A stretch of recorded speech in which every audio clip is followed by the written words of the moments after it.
జీవితాన్ని గురించి మీ పిల్లలతో మాట్లాడవచ్చు. అయితే ఆ మాటలేవి అసలు జీవితం కాదు. నీవేమి చూస్తావో దాన్ని వాళ్లకు చూపించవచ్చు. అయితే నీవు చూపించేది వాళ్ళు చూసేది ఎప్పటికీ ఒక్కటి కాదు. అవి వేరువేరు.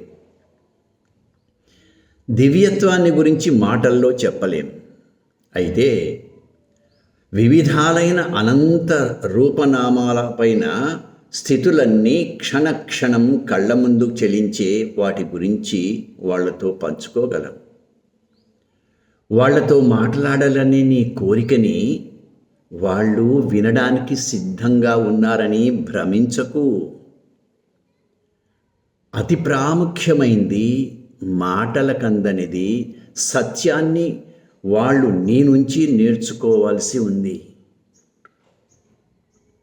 జీవితంలో అతి మామూలు విచిత్రాల్లో నీవు ఆనందంతో పొందగలిగితే నీ మొహంలోని గాఢతను వాళ్ళు అనుభూతి చెంది ఆనందించగలరు. జీవితపు చిత్ర విచిత్రాల అంధకారాలలో వాళ్లతో పాటు చేదోడు వాదోడుగా నడవగలిగితే ఇది అర్థం చేసుకోవటంలో ద్వారాన్ని బార్లా తెరుస్తుంది. వాళ్ళు అంధకారాన్ని దర్శించటం నేర్చుకుంటారు. అయితే నిర్భయులుగా ఉంటారు.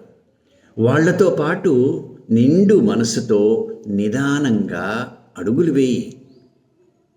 నీ కంటికి ఆనే ప్రతి చిన్న విషయాన్ని వాళ్లకు చూపించు.